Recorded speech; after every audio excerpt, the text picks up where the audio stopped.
Vamos a estar hablando, mencionando todo lo que aconteció cuando se inició la Reforma. Por ahí la historia no la conocemos muy bien, o no la hemos escuchado, o solo sabemos lo que nos han contado. Durante todo el mes de octubre vamos a estar haciendo mención parte de lo que fue, lo que hizo Lutero. ¿Cuántos conocen a Martín Lutero? Los que lo conocen saben que fue uno de los reformadores, alguien que fue valiente, que se animó a oponerse y no oponerse por oponerse a lo que la Iglesia en ese momento llevaba adelante en el ejercicio de su fe, en la profesión de su fe. 5 solas es la denominación conjunta para 5 frases en latín. El folleto que tienen en mano, uno por familia, van a ver que en el mes de octubre, ustedes dicen mes de la Reforma, 499 años se cumple ahora en octubre de esa reforma. Y estas 5 solas resumen la creencia teológica básica de los reformadores, de los protestantes, que entraban en contraposición con la doctrina católica. Por eso nosotros no somos católicos. Nosotros somos una iglesia bíblica. Y nuestro credo está dentro de lo que cree la iglesia evangélica. Nuestra iglesia, como todas las iglesias locales, tienen un credo. Y vos, si sos miembro de la iglesia, tenés que conocer en qué cree tu iglesia. A ver si está en coincidencia con lo que vos crees.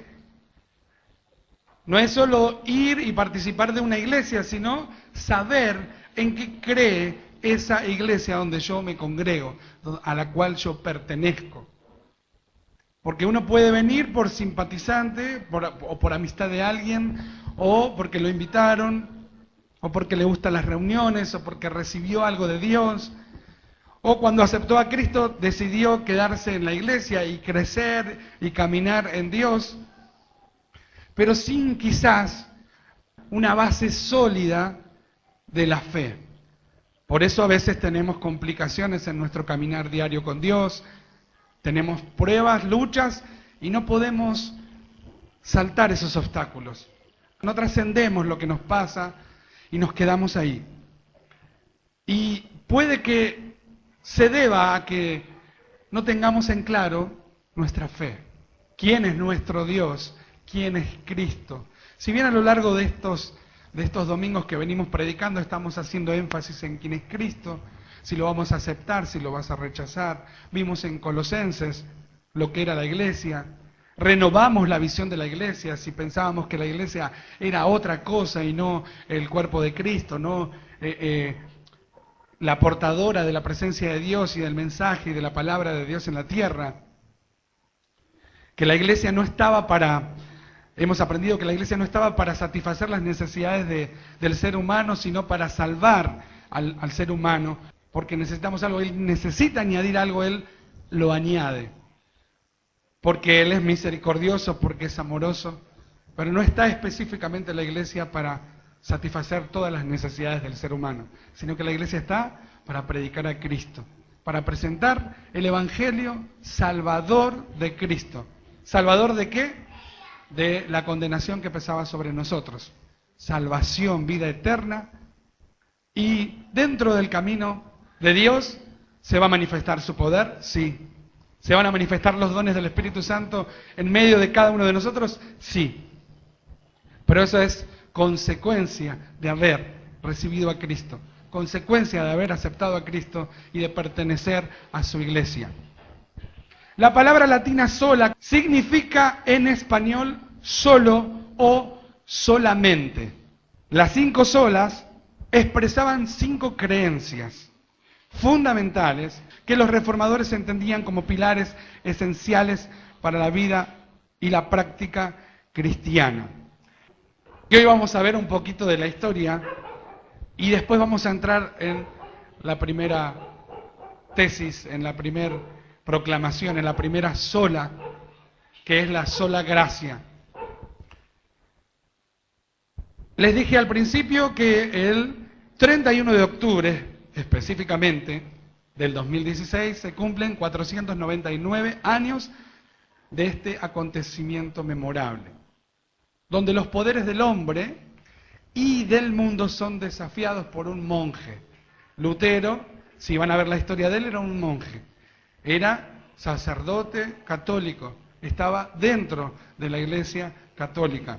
La Iglesia Católica se constituyó a partir de Constantino. De ahí en adelante, cuando la Iglesia de Cristo hace alianza con el Estado, con Constantino, quien era su emperador en ese momento, ahí se hace imperio. Y ahí es cuando la Iglesia perdió la esencia, perdió su lugar para realizar la obra que Cristo tenía para llevar adelante. La iglesia que vemos en Hechos de los Apóstoles, ahí vemos la misión, cómo se venía desarrollando hasta el momento que la iglesia hace alianza con el Estado. Por eso la iglesia es separada del Estado, porque el Estado está gobernada por hombres y mujeres que no pertenecen a la iglesia, o en algunos casos sí pertenecen, pero mayormente no pertenecen a la fe cristiana. Y sabemos todo lo que implica estar dentro de esa política, dentro de ese Estado. Hay cosas buenas, hay cosas positivas, hay hombres y mujeres buenas, en el buen sentido, honestos, pero mayormente es una cueva de corrupción y de mucho pecado, hablando como iglesia, en lo cual ya si nosotros entramos a tener alianza con ellos, perderíamos la integridad que el Señor quiere que tengamos como iglesia. La iglesia cumple una función, el Estado cumple otra. El Estado sí tiene la misión de satisfacer las necesidades de su pueblo. El Estado sí tiene que garantizar seguridad, trabajo y etcétera, etcétera. ¿Conocen la Constitución Nacional Argentina? Bueno, si la leen, el Estado tiene que hacerse cargo de lo que dice ahí. Y nosotros como ciudadanos respetar también esa ley. Martín Lutero, monje agustino, hizo declaraciones públicas en 1517. Clavó 95 tesis en la puerta de la Catedral de Wittenberg. O sea, un lugar público. Es como si hoy vos te rebelaras contra alguien. ¿Vieron las protestas que hoy existen? Las marchas. Bueno, hoy hay otra forma de protestar. En ese momento, Lutero encontró esa forma. Igual lo expuso frente a la catedral, ya cuando ya no lo habían aceptado dentro de la iglesia, cuando ya lo habían rechazado. La dieta de Worms. Pero ese era el lugar, en ese momento se daba una reunión donde él tenía que presentar defensas sobre lo que él había expuesto, que son estas 95 tesis. ¿Qué quería la iglesia en ese entonces? Que él se retracte, que él dijera que se equivocó, así seguía todo bien en su vida y en lo que sería la iglesia católica. ¿Qué pasó con Lutero? Como fiel creyente, como fiel a Dios, como hombre que no temía nada, sino que fue íntegro y respetó lo que él había encontrado en la Biblia. Y él, cuando la iglesia quería que se retracte, él simplemente otra vez volvió a decir los fundamentos, a predicarles otra vez sobre lo que él había descubierto o lo que Dios le había permitido descubrir en la palabra de Dios. La iglesia quería su retractación. ¿Se retracta o no se retracta? Y él rápidamente dijo, ¿quieren una respuesta sencilla? Él dijo, no me voy a someter a una autoridad humana para la salvación de mi alma, porque la palabra de Dios dice otra cosa. Él dijo ante un hombre, no, dijo ante el Papa, porque en ese momento ya estaba instituido el Papa. Nosotros ya estamos acá y pasó muchos años. ¿Cuántos años les dije? 499 años de esto. La gente de ese siglo no pensaba como pensamos nosotros. En ese momento no había tantas religiones como ahora. En ese momento no había tanta gente en el mundo. En ese tiempo tampoco el intelecto del ser humano era tan amplio como el que nosotros hoy podemos tener. Porque hoy tenemos muchas más herramientas que en ese momento. No había medios de comunicación, solo existía la carta. O el hombre gritándole a la gente lo que tenía que decir su gobernador o la persona importante. Enseguida no tardaron en reaccionar. Las tinieblas en contra de quién? De Martín Lutero ahí. Y arremetieron contra él. Y como la iglesia no pudo cambiar, él tuvo que decidir separarse. Con lo que eso implicaba. Porque a partir de ahí, la iglesia marca también un edicto en el cual condenaba a muerte a quien era desertor, apóstata. Entonces fue considerado de esa manera. Él planta la tesis en la puerta de la catedral de Wittenberg. Y a partir de ahí empezó el conflicto. Y empezó la libertad de la palabra de Dios entre los pueblos. Fue un nuevo punto de inicio para el cristianismo y para que los cristianos tomaran conciencia que habían olvidado algo, porque en el principio esto era su base y su fundamento, Hechos de los Apóstoles, y fueron desafiados al retorno de sus orígenes, a sus raíces, a la gracia, a la fe, a Jesucristo, a la palabra de Dios y a Dios. Ya les dije cómo estaba la condición de la iglesia.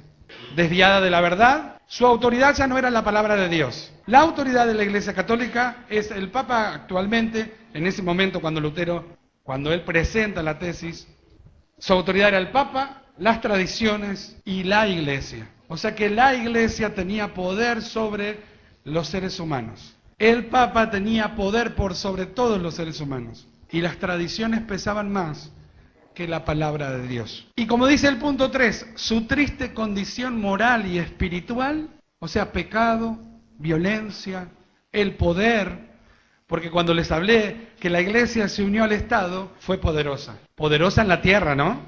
Poder humano. El desastre espiritual había minado y entregado al yugo, ¿de quién? De nuestro adversario. ¿Quién es? Satanás. La situación espiritual de la iglesia. 3 puntos importantes que ustedes tienen que saber por qué vinieron esas 5 zonas. Había venta y veneración de las reliquias. Y yo tengo apuntado todo lo que tenían en ese entonces. Ellos mantenían y adoraban y cobraban a su vez para aquellos que quieran verlo. Estamos hablando decían que tenían el cráneo de Juan el Bautista. Después decían que tenían los huesos de los apóstoles. En Alemania había en exhibición 19.000 huesecillos que decían pertenecer a Cristo. ¿Qué predica la Iglesia Católica? A Cristo, ¿no? Al mismo Cristo nuestro, resucitado. ¿Cómo puede tener un hueso? ¿Qué? ¿Le sacaron un hueso a Cristo antes de que ascienda? Déjame un hueso para adorarlo. Entonces, fíjense por qué razón, gracias Señor, que dio luz a alguien dentro de toda esa oscuridad, para que la palabra de Dios vuelva otra vez a ser parte de la vida de los seres humanos y la oportunidad para el ser humano de ser libre del pecado y de la condenación y de la culpa que pesa sobre todos, a partir de Adán y Eva. En España, por ejemplo, lo de Juan el Bautista y lo de los 12 apóstoles, eso estaba en Roma. En Alemania estaban los huesos de Cristo. En España había 18 tumbas que decían ser de la de los 12 apóstoles. O sea que en Roma estaban los huesos y en España decían que estaban las tumbas. Trozos de madera que decían pertenecer a la cruz de Cristo. Fragmentos de espinas de la corona de Jesús. Esto me hace acordar mucho a una iglesia que también va y busca tierra, aceite de Israel y todo eso para que la gente obtenga el milagro, la sanidad, la salvación. El tema que acá la Iglesia Católica estaba no solo lucrando y comercializando la fe, sino que estaba impidiendo a la gente ser salva.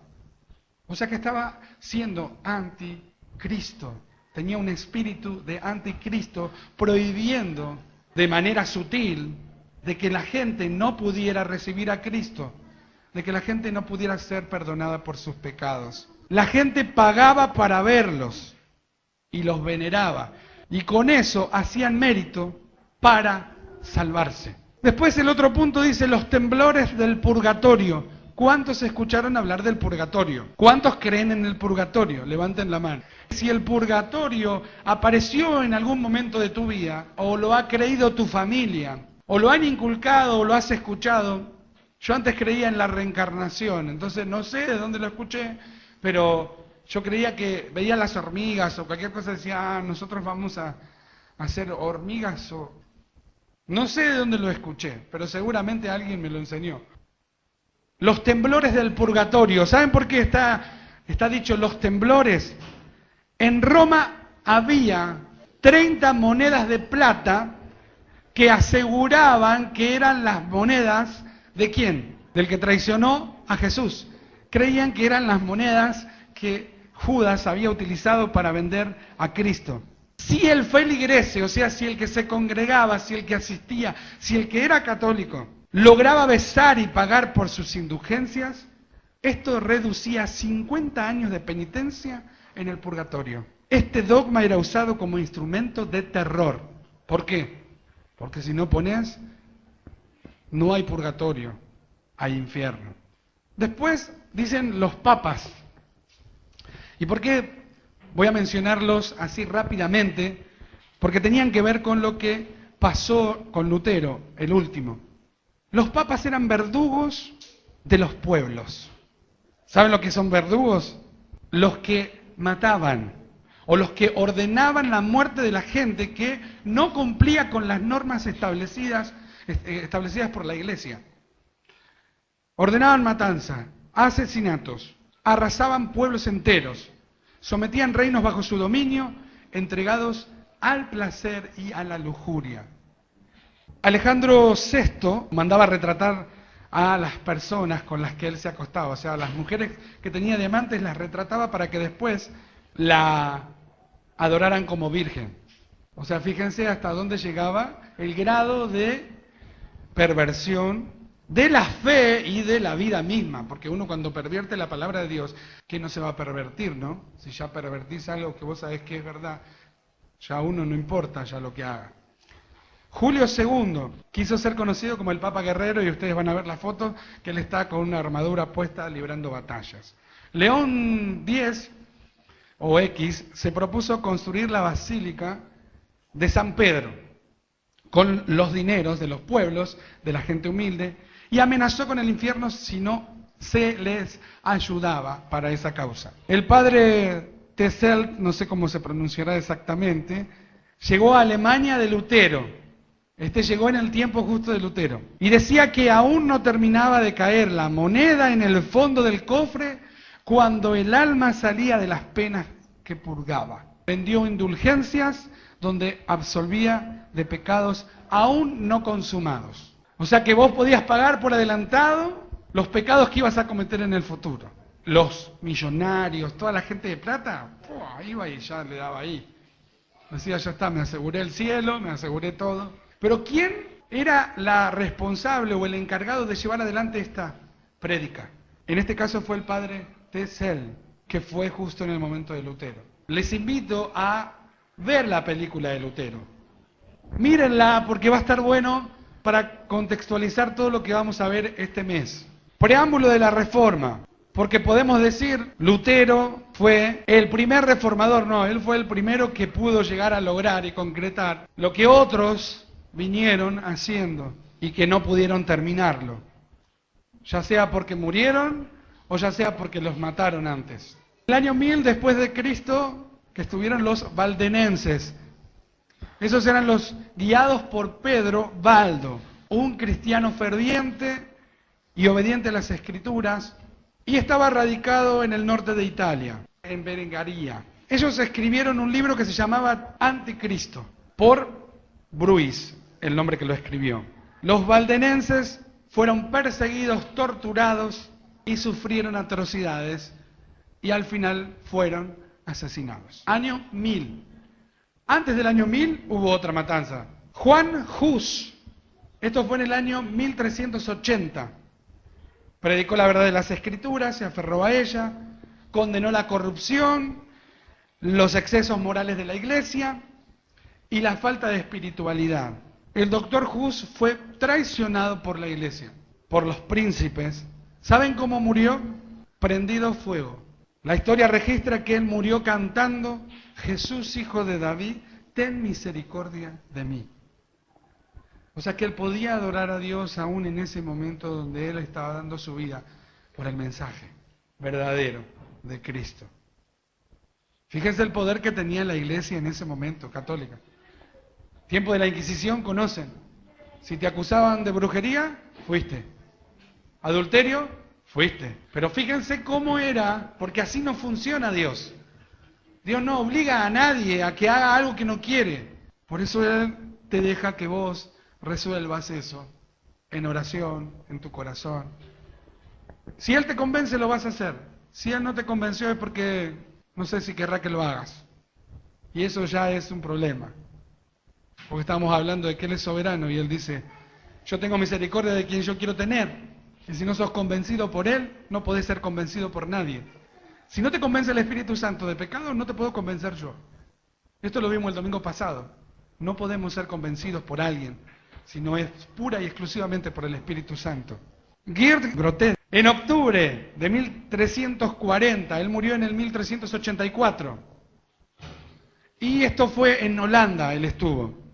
Él no se fue de la iglesia, él se mantuvo adentro, pudo, digamos, hacer algo, pero no salió. O no lo mataron, en este caso. Falleció y después hubo una sociedad religiosa que lo siguió y que pudo llevar adelante todo lo que él fue enseñando. Su vida era de arrepentimiento, de oración, de ayuno, de vida sincera y de integridad. ¿Qué es lo que vemos ahora? El despliegue de la Reforma. Primero Martín Lutero, en Alemania.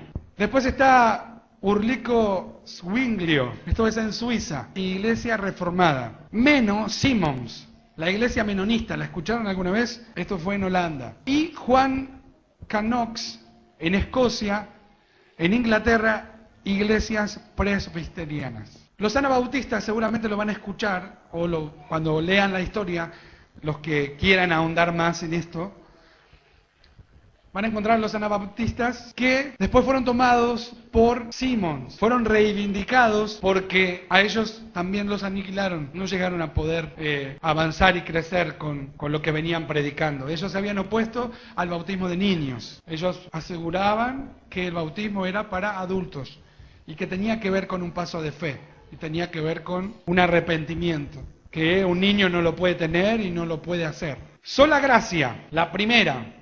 Este lema define el fundamento sobre el cual Dios acepta a los hombres. Porque Él no nos acepta por algo que nosotros hayamos hecho, sino que nos acepta por gracia. ¿Qué es la gracia? Esto es, los puntos que ven ahí, es el clamor que había de la Reforma por la salvación por gracia. La gente antes estaba pagando por su salvación, realizando sacramentos, penitencias, rituales por su salvación. Y ellos creían que eran salvos. La posición de los reformadores, y es la posición bíblica, Dios es el único administrador de la salvación del hombre. Por eso, el único, como es el único mediador, ¿a dónde iban a ir a buscar información sobre esto? A la Escritura. Revisaron la palabra, revisaron la Escritura y encontraron que la salvación no era a través de ritos y la injerencia sobre la salvación no era de la Iglesia. O sea que yo no puedo decidir quién se salva y quién no. Vos como miembro de la Iglesia no podés decidir quién se salva y quién no. Muchas veces cometimos el error de cuando alguien fallece y nosotros tenemos conocimiento vago, cuando digo vago no de un vago, sino como conocimiento así, muy por arriba, sobre una persona y decimos: se fue al infierno, se fue al cielo, ¿a dónde estará? Bueno, la pregunta, ¿a dónde estará ese? Puede entrar en cualquiera de nosotros. Pero nosotros no podemos decidir quién se fue o quién se va al cielo y quién se va al infierno. La iglesia en ese momento tomó ese lugar. Decidía quién era perdonada y decidía quién era salva, según el dinero que ponía. Fíjense que hoy vamos a ver que en la iglesia evangélica volvió atrás. Por eso necesitamos recordar por qué razón vino la reforma y por qué necesitamos conocer las 5 solas. Porque es el fundamento básico, principal de la fe cristiana. Si sos cristiano, no podés desconocer estas 5 solas. Sola gracia para los reformadores fue suficiente para la salvación de todo ser humano. La Escritura dice, y ahora sí abran conmigo la Biblia, en Efesios capítulo 1, versículo 3 al 8. Dice Efesios capítulo 1, para comenzar a refutar todo aquello que nos han enseñado, todo aquello de lo que nosotros hemos creído o creemos que puede salvarnos. Vamos a refutar con la palabra de Dios y cómo lo hicieron los reformadores, en su comienzo con Lutero y después se fueron sumando otros y formaron las 5 solas de las tesis de Lutero y de toda la Escritura, del Génesis al Apocalipsis. Bendito sea el Dios y Padre de nuestro Señor Jesucristo, que nos bendijo con toda bendición espiritual, ¿dónde? En los lugares celestiales en Cristo. Según nos escogió en Él antes de la fundación del mundo, para que fuésemos santos y sin mancha delante de Él, en amor, habiéndonos predestinado para ser adoptados hijos suyos por medio de Jesucristo, según el puro afecto de ¿quién? De su voluntad. ¿Para qué cosa? Para alabanza de la gloria de su gracia, con la cual nos hizo aceptos en el amado, en quien tenemos redención. ¿Por qué cosa? Por su sangre. El perdón de pecados según las riquezas de su gracia, que hizo sobreabundar para con nosotros en toda sabiduría e inteligencia. ¿Qué nos está diciendo la Escritura acá? No fue voluntad nuestra haber sido creados, haber sido formados. No fue voluntad nuestra haber elegido ser parte de la iglesia de Cristo. Por eso digo, si no te convence el Espíritu Santo, ninguno de nosotros lo puede hacer. Porque Él te predestinó. ¿Qué significa predestinar? El destino, ¿qué significa? Es lo que va a venir. Él te eligió antes de que vos estuvieras o antes de que alguien te eligiera. O sea, tus padres pudieron haberte elegido o no, pero el Señor ya te había elegido antes de que tus padres te hubiesen elegido. O antes que tus padres no te hubieran elegido y hubiesen nacido. Por eso, cuando vienen angelitos a la tierra y uno no los ha buscado, es porque el Señor tiene un propósito con sus vidas. Y si ese propósito Él lo eligió antes, esos niños serán hombres y mujeres de Dios para cumplir un propósito en esta tierra. Predestinados para ser adoptados hijos suyos. O sea, a veces nosotros cuando predicamos decimos aceptamos o rechazamos a Cristo. El domingo pasado. Y todos aceptamos, ¿verdad? O en algún momento aceptamos esa verdad. Esa aceptación tiene que ver con un convencimiento que no te lo ha dado Gustavo, que no te lo ha dado la persona que te predicó, sino que tiene que haber sido un convencimiento de algo que no es humano. Y eso fue lo que hace la obra de Dios. Pregunto, y esta es una buena pregunta, ¿cuántos son hijos de Dios? ¿Cuántos se consideran hijos de Dios? Levanten su mano. ¿Y quién te asegura a vos que sos hijo de Dios? ¿Cómo sabés que sos hijo de Dios? Porque alguien te convenció de que sos hijo de Dios. No hay otra. ¿Cuántos creen que Jesús vino en carne? Significa que vino físicamente a la tierra. ¿Quién te lo dijo? Sí, la Biblia. Alguien te lo predicó. Pero ¿cómo lo creíste si vos no estuviste en ese tiempo? Porque el Espíritu Santo te convenció que Cristo vivió, estuvo y pasó todo lo que pasó por causa de toda la humanidad, por causa del pecado que había en la tierra. Pasemos al siguiente pasaje. Como vemos, nosotros estamos apelando a la palabra de Dios para descartar cualquier doctrina que pueda estar circulando en nuestro corazón que no nos deja ser salvos, que no nos deja ser hijos de Dios, que no nos dejan creer que Cristo vino a la tierra en carne y que murió y que resucitó y que va a venir. Gracia, no dijimos bien exactamente qué era gracia. Gracia es regalo inmerecido. Significa que es algo que yo no merecí. ¿Cuántos merecieron la salvación de Cristo? Levanten la mano. ¿Alguna vez la vamos a merecer a la salvación? No. Entonces, ¿por qué te enfocas en hacer cosas para ser salvo? Uno a veces tiene las costumbres o tiene las ideas de la religión que participábamos antes. Yo era católico, entonces yo tengo la doctrina católica enseñada. Entonces, hasta que Dios me convenció, yo tenía pensado un montón de preceptos que no me permitían ser salvo, que no me permitían sentirme salvo, creer que era salvo, o creer que había sido perdonado por mis pecados. Y los que me conocen, en mi trayectoria de camino de conocer a Cristo, pasó mucho tiempo para que yo me estableciera y me afirmara en el camino. Y yo recuerdo que lo que me separaba de estar en comunión con la iglesia y con Cristo era algo que se llama culpa. ¿Y esa culpa viene de dónde? Viene del pecado y viene de la muerte y viene del infierno. Sí, pero vino de mi antigua religión, que me hacía culpable de aquello que no confesaba a el sacerdote, o que me hacía culpable de algo y que tenía que confesarme, si no, no podía comulgar. ¿Qué significa no poder comulgar?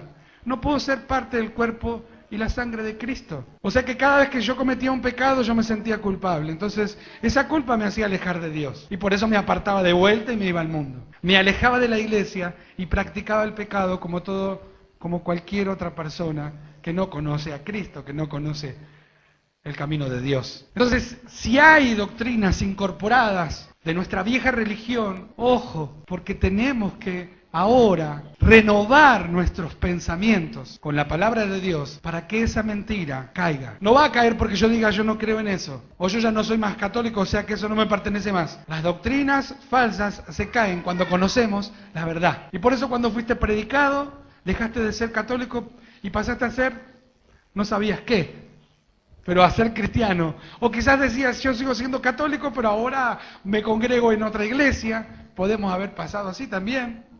Yo un tiempo largo yo decía lo mismo, así. Por un tiempo rezaba a la Virgen también. Estando conociendo a Cristo, también rezaba a la Virgen. Porque tenía incorporado que era la Madre de Dios y yo creía lo que me había inculcado la iglesia, que María estaba por sobre Jesús, por ser la madre. Esa es otra herejía, otra doctrina falsa que no está en la Biblia, sino que está en la tradición, sino que está en las creencias de la Iglesia Católica. Efesios 2. Si yo hago algo y de lo que hago tengo mérito, es una compensación. O sea que lo que recibo es por algo que yo hice. En este caso la salvación, yo por más que haga lo que haga, jamás voy a recibir eso. A veces nosotros confundimos venir a la iglesia con estar en Cristo. A veces confundimos cantar alabanzas con adorar a Dios. A veces confundimos lo que serían los ritos, todo lo que hace a la reunión eclesiástica, y nos centramos en eso como parte de la salvación. Entonces, ¿cuál puede ser un pensamiento que puede venirme a mí si yo creo eso? Voy a la iglesia porque necesito tener una buena semana. Voy a la iglesia porque necesito tal cosa. Por un lado podemos a veces decir, bueno, sí, yo voy a la iglesia porque necesito de Cristo.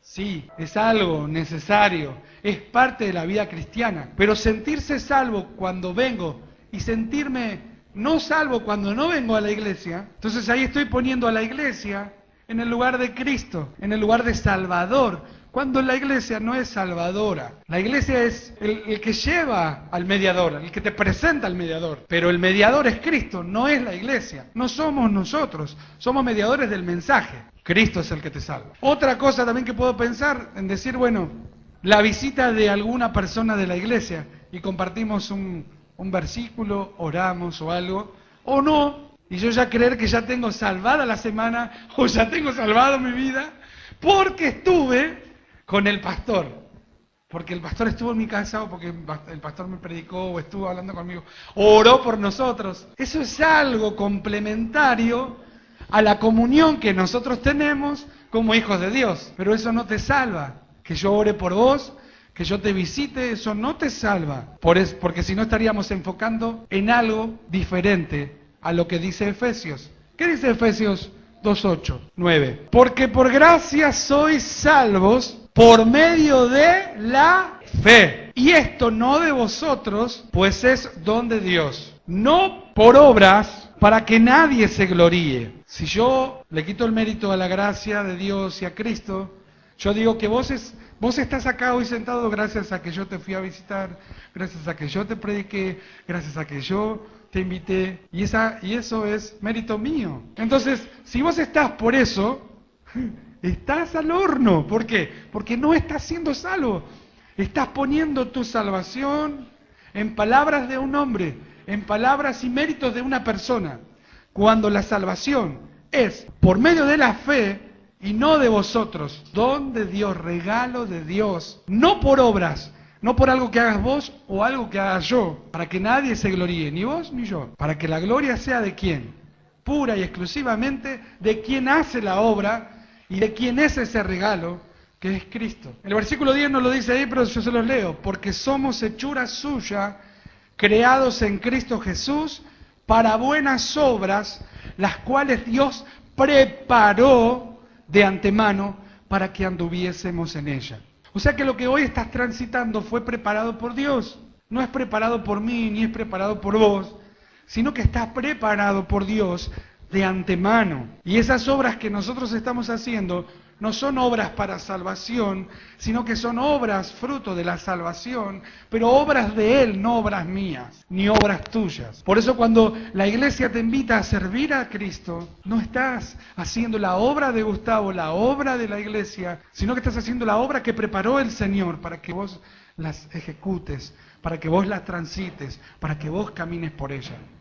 ¿Me van siguiendo? Y a los que justificó, a estos también glorificó. O sea que a los que antes conoció, los predestinó para que sean a imagen de su Hijo, para que Cristo sea el primogénito. ¿Quién te llamó? El que te predestinó. ¿Por qué estás hoy acá? ¿O por qué estás escuchando el mensaje? ¿O por qué aceptaste a Cristo? Porque Él te llamó. Porque antes te predestinó. Y como antes te eligió, hoy te llama para que formes parte de su plan y de su propósito. Te justificó, significa que no tenés que hacer nada para justificar tus pecados, porque Él ya pagó el pecado. Todos tus pecados, desde el momento que aceptaste a Cristo, que aceptaste su perdón, vos obtuviste la salvación. El perdón de todos tus pecados. Los justificó y a estos también glorificó. O sea que la gloria de Dios, ¿quién es la gloria de Dios? ¿O quién es la gloria para Dios? Su Hijo y sus hijos. ¿Por qué?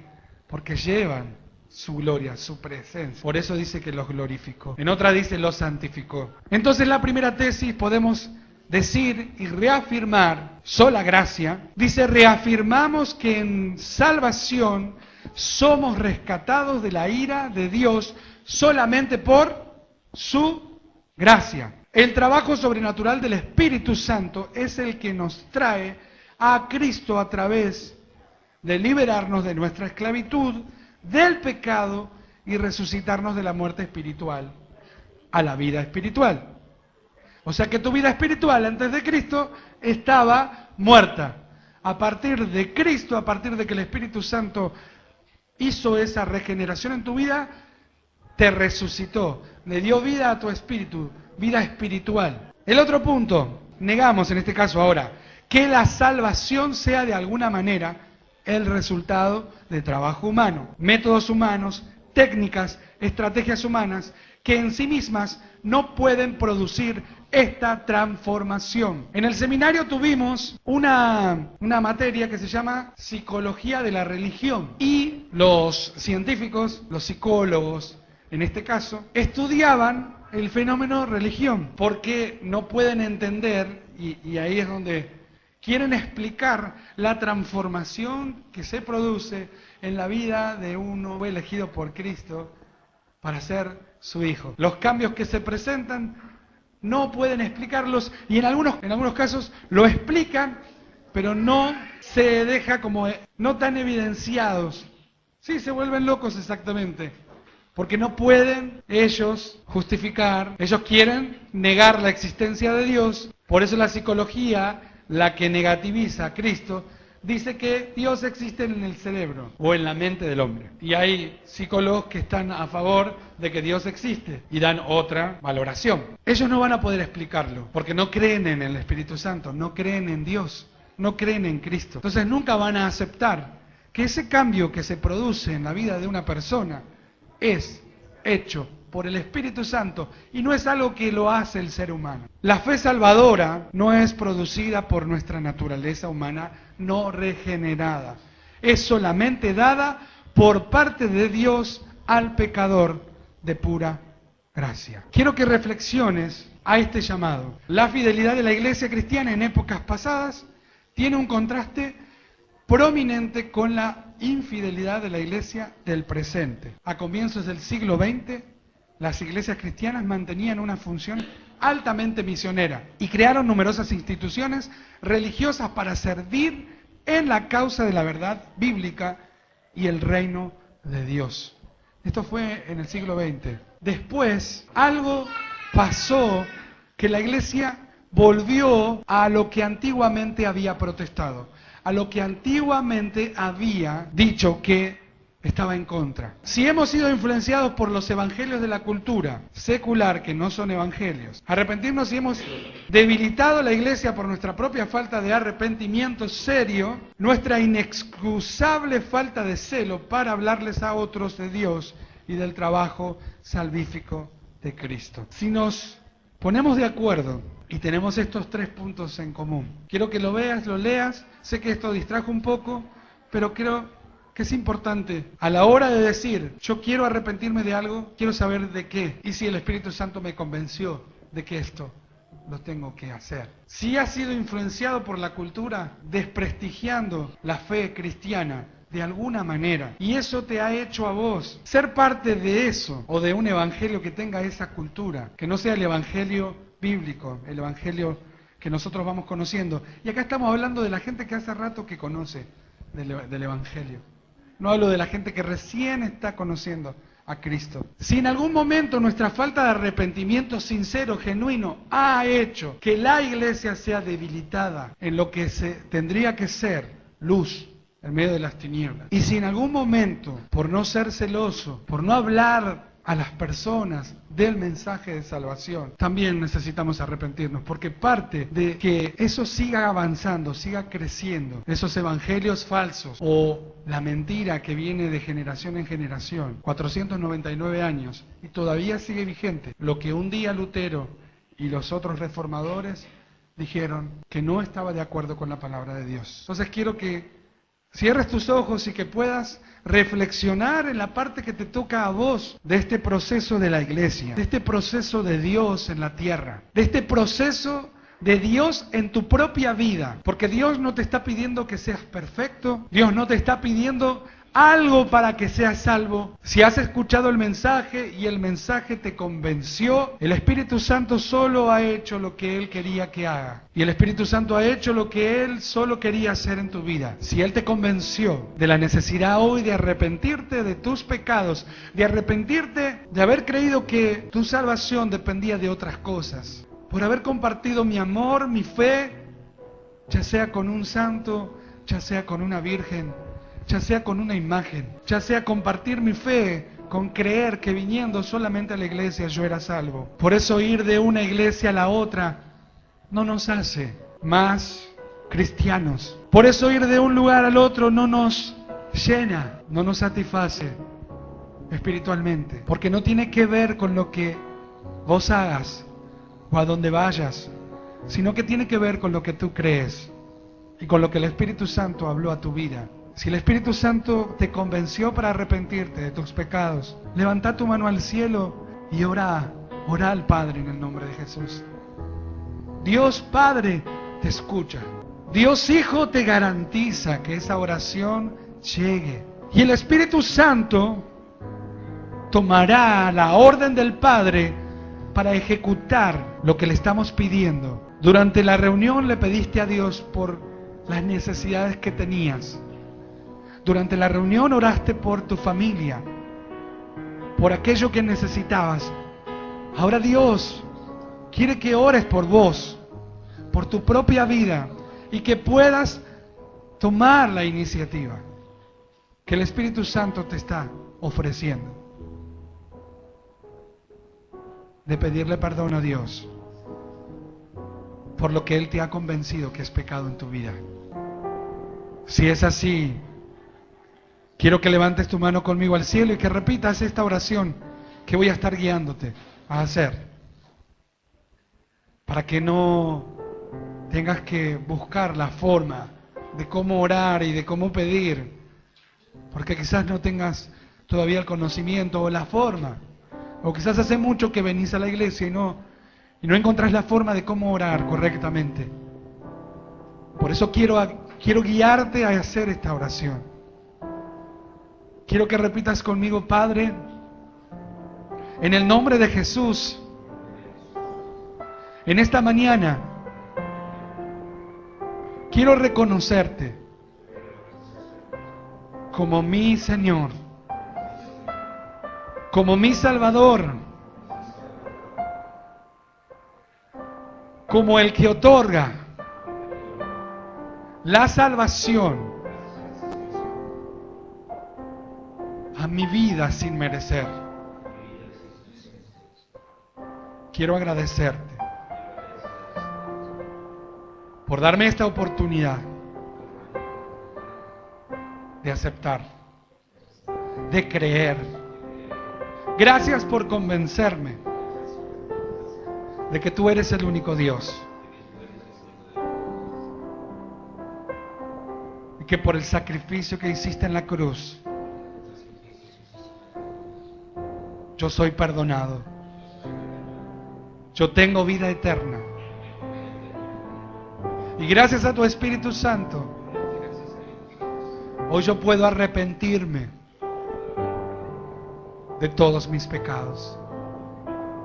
Me arrepiento, Señor, por haber creído en obras para salvación. Me arrepiento por haber puesto en tu lugar a las obras. En el nombre de Jesús, Padre, perdóname. Acepta mi oración. Quiero tener firme, Dios, a partir de hoy, esta primera sola, saber que solamente por gracia soy salvo.